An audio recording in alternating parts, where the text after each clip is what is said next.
بہرحال یہاں پہ میں وہ حدیث ڈسکس کروں جو ایک حدیث 3 عقیدے آپ کے کلیئر کر دے گی. نمبر 1 عقیدہ علم الغیب، نمبر 2 عقیدہ حاضر و ناظر، اور نمبر 3 عقیدہ استعانت، غیر اللہ سے مدد کے لیے پکارنا.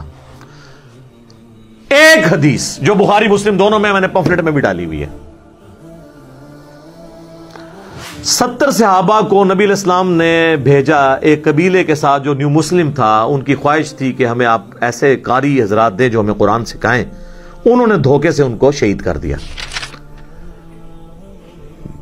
ان میں ایک تھے حضرت عاصم بن ثابت انصاری رضی اللہ تعالیٰ عنہ. ان کو آخر میں قتل کیا گیا. جب وہ شہید ہونے لگے نا تو انہوں نے اس وقت ایک دعا کی.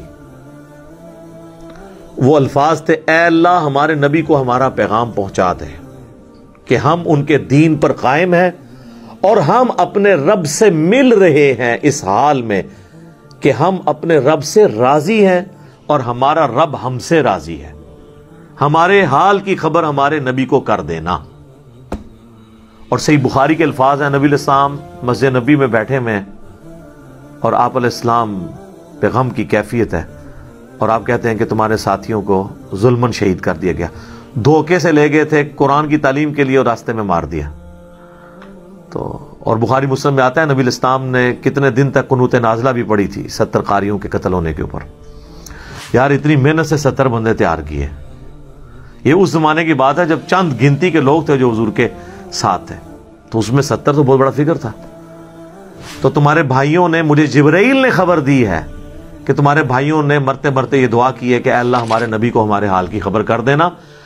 ہم اپنے رب سے مل رہے ہیں اس حال میں کہ ان کے دین پر قائم ہے، تاکہ ہمارے نبی کو تسلی رہے کہ ہم نے آخری وقت تک حضور کا دین نہیں چھوڑا. اتنی بڑی آزمائش میں ایک ایک بندہ ہماری آنکھوں کے سامنے قتل ہوا ہے اور آخر میں مر رہا ہوں اور میں بھی اپنی جان دے رہا ہوں، لیکن حضور کے دین نہیں ہم نے چھوڑا. ہمارے نبی کو ہمارا یہ پیغام پہنچا دینا. اور اس حال میں کہ ہم اپنے رب سے راضی ہیں اس تکلیف میں بھی، اور ہمارا رب ہم سے راضی. وہی یا ایتھا النفس المطمئنہ ارجعی الی ربک راضیۃ مرضیہ فادخلی فی عبادی وادخلی جنتی. تو نبی علیہ السلام فرماتے ہیں کہ جبرائیل میرے پاس آیا، انہوں نے مجھے خبر دی ہے.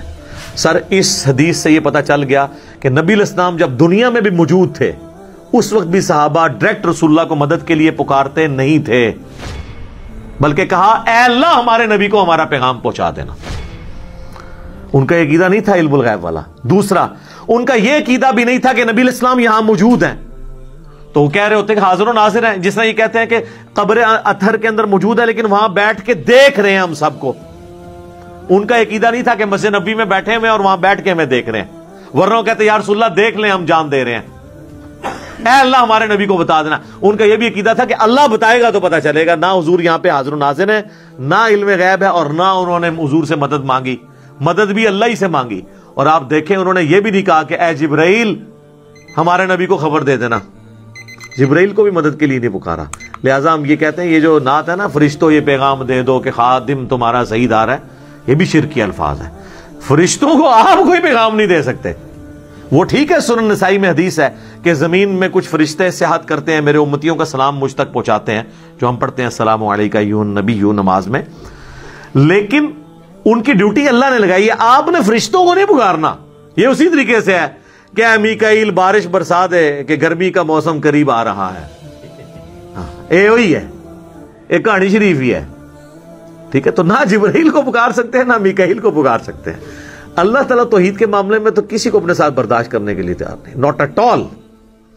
تو یہ حدیث میں اکثر کہتا ہوں کہ یہ ایک حدیث 3 عقیدے کلیئر کرتی ہے: علم الغیب کا عقیدہ، حاضر و ناظر کا عقیدہ، اور غیر اللہ کو مدد کے لیے پکارنے کا عقیدہ.